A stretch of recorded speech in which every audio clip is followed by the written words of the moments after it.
Hi friends, welcome back to cooking with Mouni. చేపల వేపుడు అనగానే మనందరికీ గుర్తొచ్చేది రెస్టారెంట్ స్టైల్ కదా.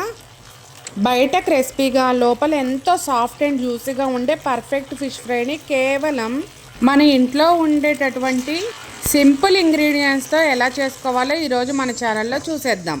చూస్తున్నారు కదా, తక్కువ ఆయిల్తో మసాలా అనేది ఆయిల్లో అస్సలు విడిపోకుండా ఉండేటటువంటి సీక్రెట్ టిప్ని కూడా మీతో షేర్ చేసుకుంటానండి. ఈ ఫిష్ ఫ్రై కోసం ముందుగా ఒక బౌల్ అనేది తీసుకొని అందులో మనం ఒక 2-3 స్పూన్స్ ఆఫ్ కార్న్ఫ్లోర్ అనేది యాడ్ చేస్తున్నానండి.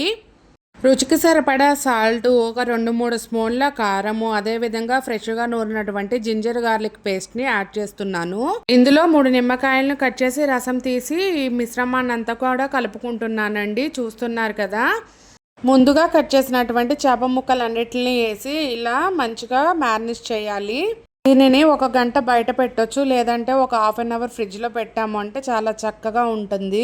ఇప్పుడు ఒక కడాయి పెట్టుకొని డీప్ ఫ్రై కోసం ఆయిల్ అనేది వేడైన తర్వాత నేను చూపించిన విధంగా ఒక్కొక్క పీస్ని తీసి ఈ యొక్క ఆయిల్లో వేసుకొని డీప్ ఫ్రై చేసుకోవాలండి. చూస్తున్నారు కదా, ఎక్కడ కూడా మసాలా అనేది బయటికి రావట్లేదు.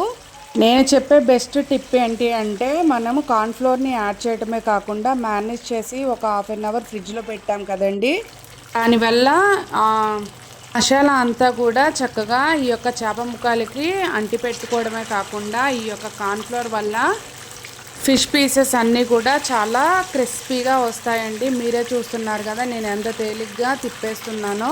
ఈ విధంగా 2 వైపులా కూడా మంచిగా డీప్ ఫ్రై అయిన తర్వాత మనం తీసి పక్కన పెట్టుకొని మిగిలిన పీసులను కూడా మనం డీప్ ఫ్రై అనేది చేసుకుందామండి. చూస్తున్నారు కదా, తక్కువ ఆయిల్తో ఎంతో చక్కటైనటువంటి ఈ యొక్క ఫిష్ ఫ్రై అనేది మీరు కూడా ట్రై చేయండి. ఎలా వచ్చింది అనేది నాకు కామెంట్ సెక్షన్లో తెలియచేయండి. ఇటువంటి simple and tasty restaurant style recipes కోసం మన యొక్క యూట్యూబ్ ఛానల్ని సబ్స్క్రైబ్ చేసుకోండి. ఈ వీడియో అనేది మీకు నచ్చినట్లయితే ఒక లైక్ చేయండి. అదేవిధంగా మీ ఫ్రెండ్స్ అండ్ ఫ్యామిలీకి కూడా షేర్ చేయండి. థ్యాంక్ యూ ఫర్ వాచింగ్ అండి. Thank you.